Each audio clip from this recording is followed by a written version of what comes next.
Pois bem, grande abraço a você que mais uma vez acompanha aqui o canal David Xavier, seja muito bem-vindo. Você que ainda não é inscrito, se inscreva no canal e, claro, também deixe a sua curtida, o seu like aí para fortalecer o canal. Hoje a análise do jogo que praticamente encerrou aí a 14ª rodada do Campeonato Brasileiro, ainda com alguns jogos pendentes, né, por conta do próprio Fluminense que foi pro Mundial de Clubes, enfim, algumas equipes que estão jogando também a Copa Sul-Americana, o caso do Atlético Mineiro, que não jogou pelo Brasileiro, mas teve jogo nessa quinta-feira da Copa Sul-Americana contra o Bucaramanga. Uma rodada de Brasileiro meio quebrada, mas ainda voltando o Campeonato Brasileiro aí após o Mundial de Clubes, e a análise de hoje de Fluminense e Cruzeiro. Grande jogo, duelo de forças, né, o time do Fluminense muito forte, muito consistente, o Cruzeiro da mesma forma, priorizando uma força defensiva, sem deixar de ter a sua força ofensiva, sem deixar de ter a sua objetividade, ofensiva, e por isso venceu o jogo, aliado principalmente a sua força defensiva com a força ofensiva, a objetividade aí de Matheus Pereira e também do Caio Jorge para poder fazer a finalização. Um que prepara a jogada como um camisa 10, o Matheus Pereira, e o Caio Jorge, que apesar de ser o camisa 19, mas tem o 9 na camisa, a função de camisa 9, o centroavante, fazedor de gols, goleador, e mais uma vez deixando aí a sua marca. Vamos lá, explicar primeiro as situações táticas das equipes, começando aqui com o Fluminense, que teve aí o Fábio, Samuel Xavier, lateral direito, a dupla de zaga Thiago Silva e Freitas, e o Fuentes como lateral esquerdo. Meio campo aí com três, né? Hércules, Martinelli e o Nonato, que no 4-4-2 defensivo ia para a linha de frente ficar junto ali com o Cano, e no ataque o Soteldo, o John Arias e, como eu falei, o Cano, não necessariamente nessa ordem, até porque o John Arias e o Soteldo eles trocavam muito o posicionamento. Vamos só tirar o time aqui do Cruzeiro de campo rapidinho para fazermos aí a disposição tática do Fluminense ofensivamente, porque John Arias, por exemplo, podia vir do lado. Esse John Arias joga muita bola e tem total liberdade para poder movimentar. Então, várias vezes transitou pela ponta esquerda, algumas vezes trocava o posicionamento com o Soteldo pela ponta direita, vinha aqui pela parte de meio campo às costas dos volantes do Cruzeiro também. Movimentação para desencaixar a marcação e a forte marcação do Cruzeiro, dos principais jogadores aí da equipe do Fluminense, tecnicamente falando. Hércules também chegava por aqui, o Martinelli também tem essa função aqui como um meio-campo.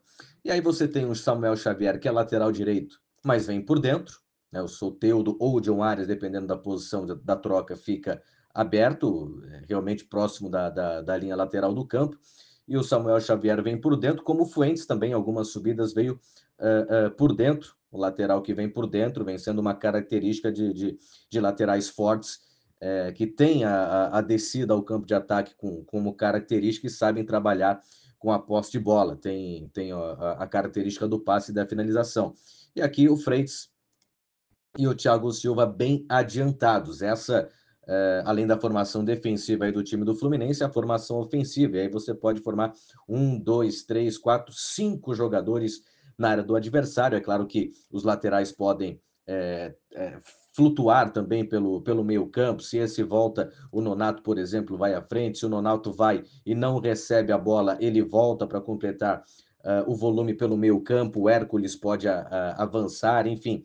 São as movimentações, mas sempre com um sistema de 5 jogadores ao terço final, próximo da área, para poder dar uma opção de cruzamento, né, para jogadas que vêm aqui pela ala ou uma cavada que venha aqui pelo meio-campo. Assim era a movimentação ofensiva da equipe do Fluminense. E por que disso? Vamos lá, vamos agora voltar aí ao time do Cruzeiro. Cruzeiro que jogou basicamente no seu 4-4-2, Cássio no gol, Fagner o lateral direito, Fabrício Bruno e Vidalba os dois zagueiros e o Cauã Prates pela lateral esquerda, os dois volantes Lucas Silva e Lucas Romero. Aliás, linha defensiva do Cruzeiro muito boa, meio campo aqui nessa parte central, muita consistência, muita pegada de marcação, uma certa vulnerabilidade com o Christian pelo lado direito e o Wanderson pelo lado esquerdo, mas não necessariamente por eles, é pela forçação do Fluminense em jogar pelas laterais, até como eu expliquei, os pontas aliados com os laterais que avançam, principalmente por dentro, né? Vem como jogadores que se aproximam da área, que pisam na área, que fazem volume e chegam como elemento surpresa. Então, esse giro de jogo que fez o Fluminense complicou essa marcação aqui dos pontas cruzeirenses. Não dá para dizer que jogaram tão bem, mas a forçação de jogadas laterais do Fluminense obrigou esses caras a tentarem se sacrificar na marcação. Mas esse sistema defensivo aqui, com os quatro, principalmente os quatro defensores, né? E principalmente os dois aqui de meio campo, os dois Lucas, os dois volantes, com essa parte central aqui de Vidal e Fabrício Bruno, esse setor aqui de centro praticamente não teve margem de falha, não. Aliado a boa marcação do Fagner, o Cauã Prats também se virou muito bem, e a efetividade desses dois caras aqui, o Matheus Pereira e o Caio Jorge, assim formado o 4-4-2 defensivo e bem compactado do time do Cruzeiro. Qual foi o segredo do jogo? Como eu acabei de falar, essa força defensiva da equipe do Cruzeiro. A gente percebe que, por exemplo, no primeiro gol, que saiu de escanteio. O gol sai de escanteio, o Matheus Pereira que faz um cruzamento e o Fabrício Bruno com completa liberdade, força aérea do Cruzeiro, aliado às falhas de marcação do Fluminense. Se a gente pegar a ordem inversa dos fatores, cruzamento do Matheus Pereira, tem dois jogadores do Fluminense marcando um jogador do Cruzeiro, e o Fabrício Bruno, que é bom no cabeceio, bom na jogada aérea, mostra boa impulsão, consegue o primeiro gol e sobe completamente livre.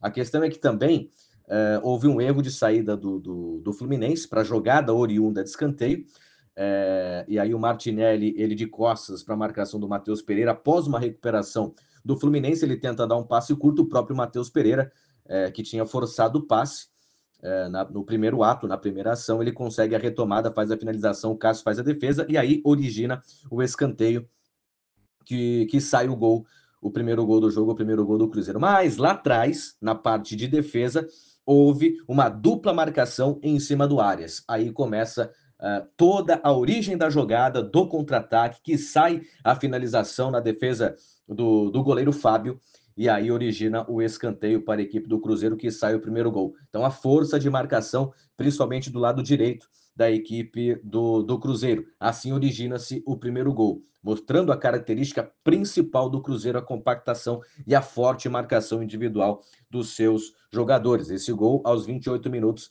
aí do primeiro tempo.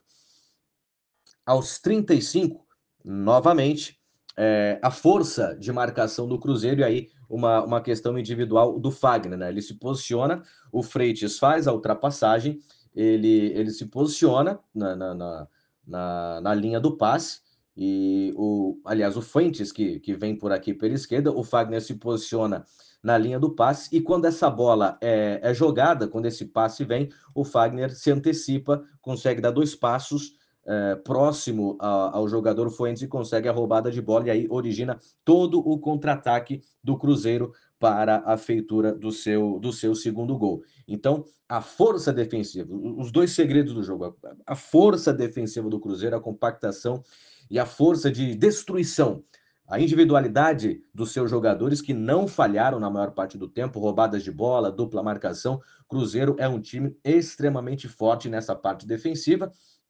E é aquilo, né? Um time que se compacta, que se fecha, que aproxima as suas linhas, força o erro do adversário, tem força de marcação. Esse como primeiro ponto, a roubada de bola. Depois que rouba a bola, faz o quê? Tem muito time que é doutrinado apenas a roubar a bola. Quando tem a bola, não sabe o que fazer. O Cruzeiro é diferente. E aí, nesse segundo gol, a bola ligada ao Matheus Pereira, ele consegue fazer a jogada pela esquerda, cruza para o Caio Jorge. Caio Jorge que também dá um gato, né, na marcação aqui do lateral esquerdo da equipe do Fluminense. Ele ameaça a jogada de fundo, aí o Fuentes toma a decisão de ir para o fundo, ele dá o gato, vem por dentro e consegue receber o cruzamento, ou o chute cruzado com liberdade, só para escorar com o pé direito e fazer o gol. Malandragem da movimentação do atacante, a importância, né, da posse de bola. Quem tem a posse de bola tem vantagem e, sabendo trabalhar, consegue chegar ao gol.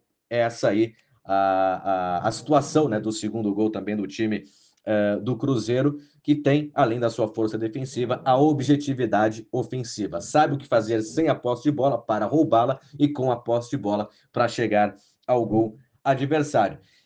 Aí tem uma questão também. Eu digo que no segundo tempo, em que o Fluminense foi senhor do jogo, teve mais posse de bola, até poderia ter conseguido o empate, teve um pênalti em cima do Arias, aos 9 minutos da segunda etapa, não marcado pela arbitragem.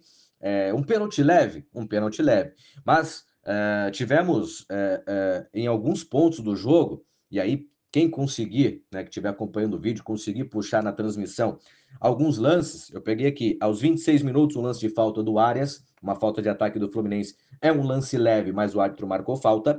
Aos 12 minutos, uma falta no Matheus Pereira, o encontrão nas costas, na parte intermediária defensiva, em que o árbitro marcou falta, encontrão nas costas, ok, é um critério, falta leve, mas a arbitragem marcou falta. E aos 26 minutos, que foi falta em cima do Djalma, um lance dentro da área do Cruzeiro, o jogador do Fluminense chega atropelando o Djalma, que tem vantagem no lance, o encontrão às costas, esse não tão leve, foi realmente um encontro às costas mais forte, e o árbitro marcou falta. E por que então o lance do Arias não foi marcado a penalidade, se ele vinha com esse critério de marcar esse tipo de falta mais leve, mas que era considerado falta? Então, ao meu ver, errou a arbitragem não marcar um pênalti para a equipe do Fluminense. E aí, claro, com 9 minutos de segunda etapa, com toda a pressão do Fluminense, poderia ter mudado o panorama da partida. 2-0 é uma coisa, 2-1 com pressão, com um time que se lança ao ataque, né? E possivelmente fazendo o primeiro gol no comecinho da segunda etapa, seria muito mais pressão, mexeria com a parte psicológica positivamente, claro, para o Fluminense, e o Fluminense viria, sem dúvida, forte para minimamente um empate diante do Cruzeiro. É uma questão da arbitragem, que, ao meu ver, errou, enfim, cada um tem a sua opinião, ao meu ver, a arbitragem errou em não marcar o pênalti dentro dos critérios que já vinham sendo utilizados na partida, esse pênalti a favor do Fluminense em cima do Arias. Então é isso, essa análise tática de Cruzeiro e Fluminense, força defensiva do Cruzeiro com objetividade ofensiva, mas o Fluminense também mostrou ser um time que é muito bem trabalhado, que é muito bem no seu conjunto, na sua coletividade. Nesse jogo não conseguiu o empate diante do Cruzeiro, mas mostra força, muita força aí para a sequência da temporada no Campeonato Brasileiro e nas outras Copas também, que segue disputando o time do Fluminense. Se você gostou desse vídeo, não é inscrito, por favor, se inscreva no canal, deixe também a sua curtida, o seu like, o popular joinha e ficamos por aqui nesse vídeo. Claro, prometemos outras análises de outros jogos aí do Campeonato Brasileiro, Copa Libertadores, Copa do Brasil, Sul-Americana, enfim, que aparecer a gente vai analisando por aqui. Um forte abraço e até a próxima!